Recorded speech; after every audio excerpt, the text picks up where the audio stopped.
All right. So next up, I've got Grace joining us. Unmute Grace. Yes. Unmute Grace. Where are you? Let me pin you as well. Bring you to the floor and let Danielle step back.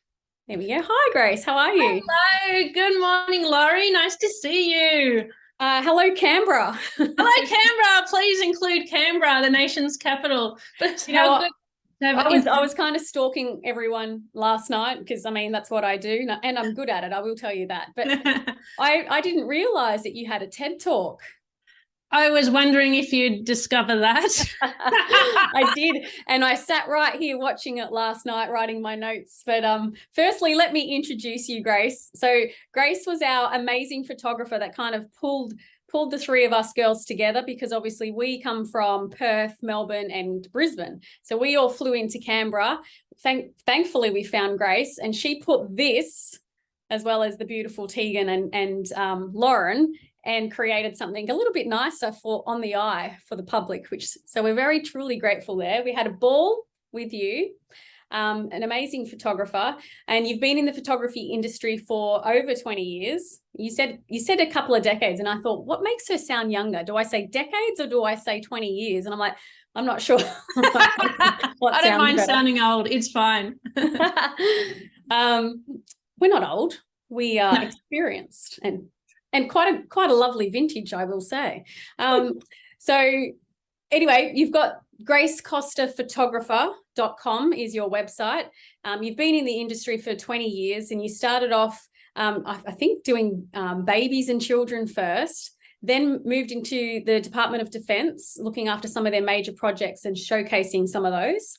And now you are looking after amazing branding. So branding all of us beautiful people, and also some key leaders in the capital, in Canberra. And then you've also got your podcast, which is to help other photographers or creatives. That's right. You also mentor to help other creatives and have courses and workshops and all those things. You have a little collective down in Canberra to connect the women down there as well. And you have a passion for horses, thanks to your dad. Yes. Wow. Well, that's an intro, isn't it? So did I do my homework all right? Yes, well done. Box ticked. Well, thank you for coming on. So today's talk is primarily all about imposter syndrome. I think it's something that we've all faced before. And what we're trying to kind of delve into a little bit is hearing your story of when is a time that you've maybe had self-doubt, or felt the imposter syndrome, and what you did to overcome that throughout your journey in those last 20 years. So could you tell us a time when that happened? Probably leaving my corporate photography job. I was a photographer for the Department of Defence for over 10 years, and I identified myself in that job for so long I didn't want to leave. And in the back of my mind, I thought, well, people who run a business are crazy. When you can be employed and just have it so easy, regular income, you don't have to chase work, and it's just so much more simple. But eventually things shifted in my role and it was time to leave, but I had to be really brave to do that. And I didn't know how to run a business. My family came from a horse riding school business, and I had the belief that our business, we struggled. Mm-hmm. But when I first jumped into my own business and I started doing business training so that I could learn how to run a business, I realized they had a question to find out what beliefs are holding you back. And for me, I realized I believed that our family business didn't do well, so therefore I wouldn't be good in business. Excuse me. Once I asked my dad the truth, I said, how did our family business go? And he said, gosh, it was such a successful business for 20 years. And then it sort of busted that myth that, oh, okay, now I have permission to be good in business, even though it kind of didn't even really relate. It gave me the confidence, and it made me shift my belief system around becoming good in business. And I knew that I just had to do the training. Just like I had to train to be a photographer, I started training to be a businesswoman. Mm-hmm. And that helped me feel a bit more confident going into it. How do you get some of your big named clients then? Through connections. So what gives you that confidence to reach out and connect and build this massive, network that you are creating in Canberra? And of course, I found you from Queensland. So obviously you're getting out there nationally as well. So what's given you the confidence to be able to, I guess, expose yourself, so to speak, and to get that broader network and connections to be able to build a successful business? I think being employed with a huge agency like Department of Defence probably gave me the confidence. I started there when I was 26 years old. And I had to photograph military leaders, world leaders in the military as well, for international conferences and events and things like that. I had to be intimate with them in a close studio environment and make them feel, engage with them and make them feel comfortable in front of the camera. I had to soften them up because a lot of them were hard men, that didn't stand and didn't want to smile. And I would treat them like a real person and be like, hey, do you want to have a look at this shot of you not smiling? And I'll show you the one, of I just pull out the truth and they're like, yeah, you're right. I should smile, Grace. I said, yes, you should. And so I guess working with men like that just sort of gave me the confidence once I was out that I've done really important engagements, Governor General's house and everything. If I can do that successfully, inside a job, I can tackle that outside. And I think just through knowing people in the government, people have just given me jobs because of their role in the government, and I've been able to support their department as well. So it's just sort of round circle like that. So then tell me, what made you decide, I think it was in 2022, so last year, you decided to branch out and also start a podcast? Yeah, so that came about because a client of mine said, oh, so when are you going to start a podcast, Grace? And I was like, why is she sending that to me? I'm the last person that would start a podcast. And then I wrote to her and I said, why did you write that? And she goes, oh, you love talking and, you're really engaging. You love teaching. And I was like, yeah, I'll think about it and put it on just behind, in the background. But I'd been listening to podcasts for over 10 years. It's my way of learning without reading a book because I don't make time for reading all that much. So I fell in love with podcasting. And then seeing my coach do podcasts and how much value I got out of it, I thought to myself, maybe it is my time. Maybe I actually belong in this room. And that was something I believed in myself, that I did belong in that room, that podcaster platform. I had so much to share from 20 years of photography, being in the industry. I could share so much stories, tips, ideas. And then I just took some time to write down any topics I would talk about. And before I knew it, I'd come up with 30. And I thought, okay, there's enough content here to at least get started. And also, it doesn't have to be forever. And also, it doesn't have to be the best. It just has to be the best I can do. And so, yeah, so we go back to that. If I can just reach one person and I give them one tip, then I'm happy and satisfied with what I've done. And that's kind of how you started. Yeah, that's right. And I knew I had people that were going to listen because I had previous clients that I'd mentored before, beginner photographers. I had a big network of photographers, obviously through being in the industry so long. I knew there was people that were going to listen. And, now we've got over 500 downloads and it's only been out 3 months. It's in 7 countries. So that gives me motivation to keep going because now I feel obliged to look after those listeners and give them more and make it bigger and better. It's funny, isn't it? You start off with whatever your audience looks like. It's always mum. Hey, mum. My mum's definitely here. She's always there supporting me. And then you get those few friends to kind of come and, rally around you. And then slowly you start to get that little bit of exposure, or the word of mouth starts to creep out there, and people go, have you heard Grace Costa's podcast? You might like her. She does photography and she tells you all about this creative stuff, and they're like, oh, I'll take it. And then you start to build that up. So it just takes that one person to reach and touch that, allows you to kind of build something. And then when that happens, I feel like that's a little trigger there that makes you go, okay, maybe I am helping people. So I will continue. And as you say, we will continue. And the other thing you touched on there was passion, being passionate about whatever the topic is, or the subject, or maybe if you're going for that promotion, whatever that is, but being passionate about it is quite helpful. Yeah. But you did a TED Talk.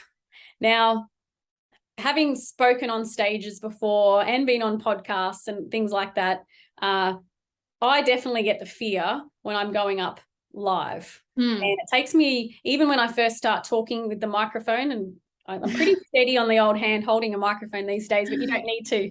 But it takes me about 5 minutes to kind of get into my groove before I start to calm the farm and the heart rate slows down. What is it? Because you haven't done many TED Talks. It's just the one, right? I think you only get a chance to do one unless you're uber famous. One and done. Yeah. So what did you do? What sort of strategies did you put in place to make yourself feel extremely confident to get out of your comfort zone there and stand on a stage and present a talk? Yeah, good question. Okay, so the request came through a photographic exhibition I hosted, and it was a solo show. The licensee of TED Talk came to my show, purchased one of the artworks, loved the story, invited me on email. I read the email, scared out of my wits, knew I didn't want to do it, wrote back yes, hit send before I talked myself out of it. Okay, so then I was committed and then I freaked out. Then I got underway learning how to become a speaker, and I doubled down. TED Talk gives you a coach, a speaking coach, for free. I got 2. I paid for an extra one. I downloaded workshops. I read books about speaking. I just really dug into it, and I was like, if I'm going to stand in front of 1,200 people plus have it online, I'm going to make sure I'm damn good. And so I took it seriously. I had to memorize the talk for 18 minutes, and that was really, really difficult. Probably the most difficult besides writing the script and writing the story. So I took 2 weeks off work before the lead up as well, so that I could really focus on memorizing. And then within that 2 weeks, I wasn't memorizing it well, and I freaked out, and I was about to pull out because I felt so emotionally that I couldn't go through with it. Yep. I was not able to stand on that stage. I wouldn't be able to memorize my lines. I wouldn't be able to perform. So I nearly pulled out. And then I just woke up the next day and kept going and tried again, and enlisted my friends' help and practiced and found new strategies to memorize the speech. So I guess it took a lot of work because I made it that way and I knew I wanted to do it well. I did also have so much fear around it. Like you said, standing on stage is a scary moment and you do shake, but they teach you lots of techniques about breathing, about shaking out your nerves, about dealing with your nerves, about using your body posture before you go on stage. So I gathered all the tactics I could. I just had this bucket load of tools that I was using to perform at the best I could. And what I learned about speaking on stage and having the fear means you care about what you're about to present. You can have the fear and you can still produce anyway.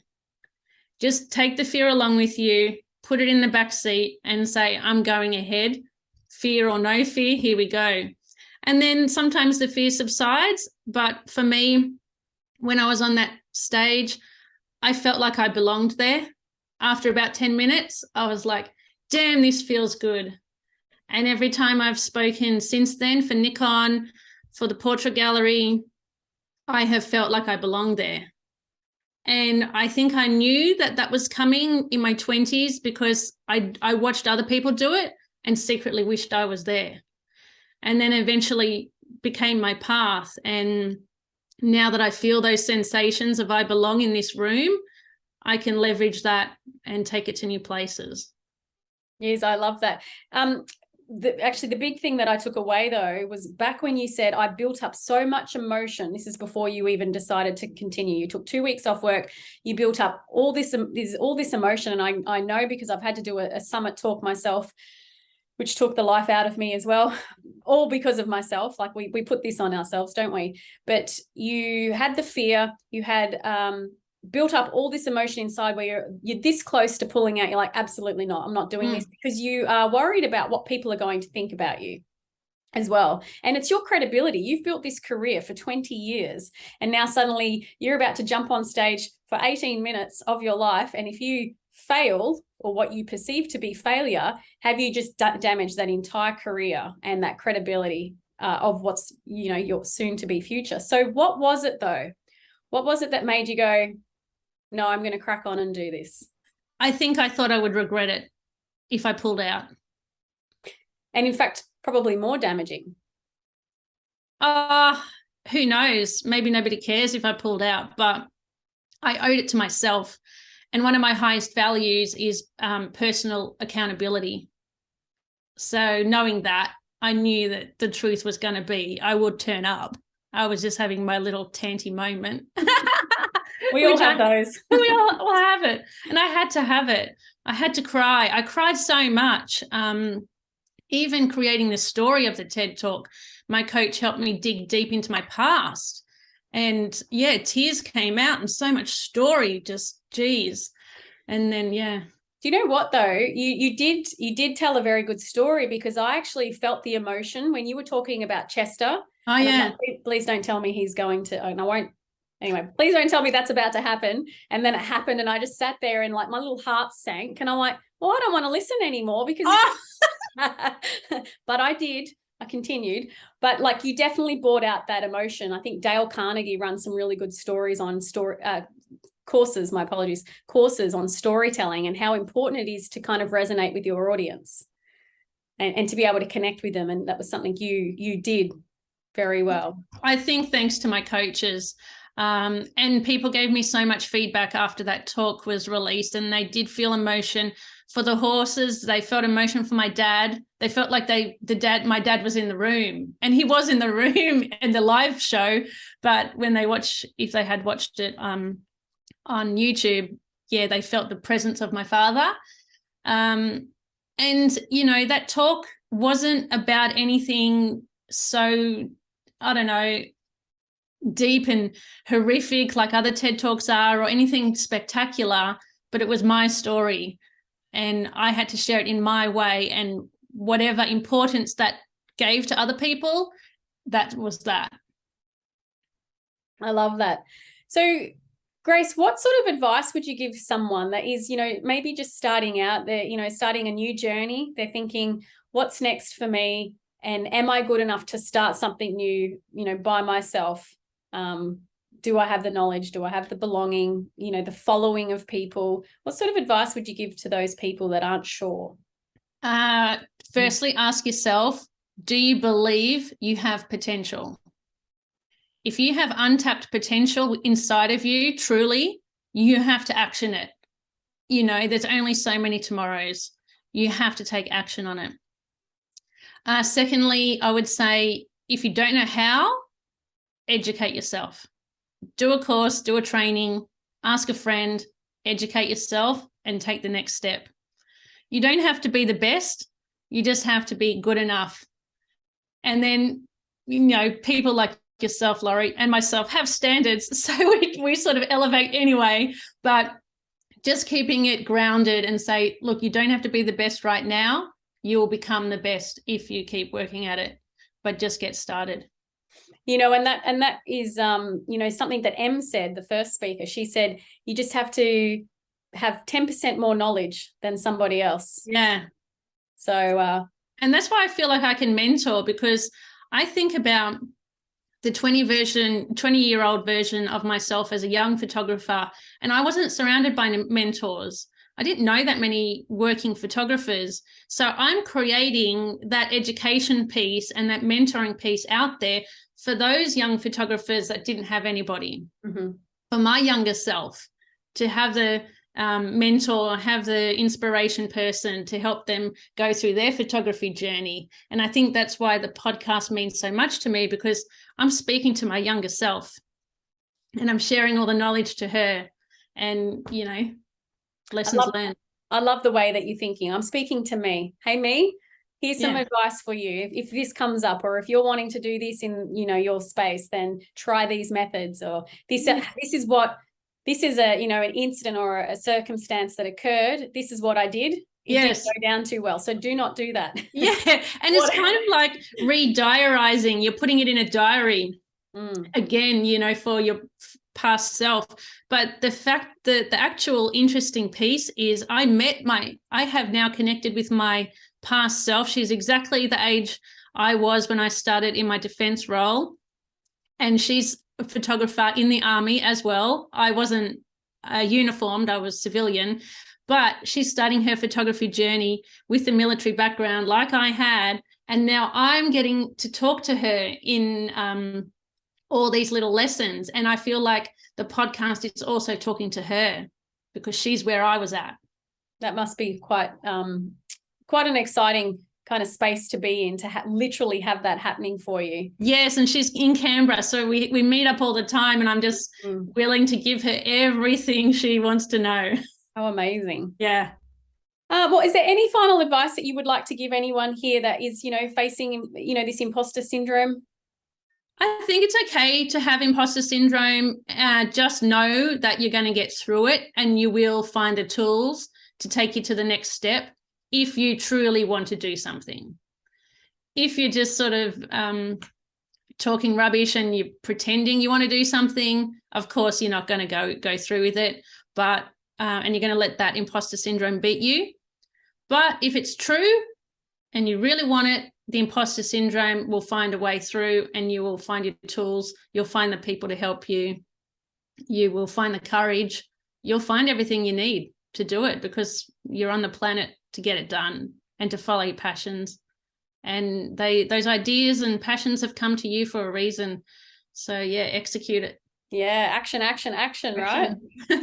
Yeah, I mean, the value of a mentor for me, like I've got Danielle as my mentor right now, and I love having a mentor. I think it's extremely important because it helps you, it gives you the courage. It's someone to bounce ideas off. She's been there. She's had an amazing career already in a space that I'm still learning about and developing. And you learn so much from that. So the value of those people that you surround yourself are definitely a big piece of what's going to help you overcome imposter syndrome and take that step forward, right? Surrounding yourself with like-minded people and people that have proved that it can be done. And also, if your family aren't those people, stop asking them. You know what I mean?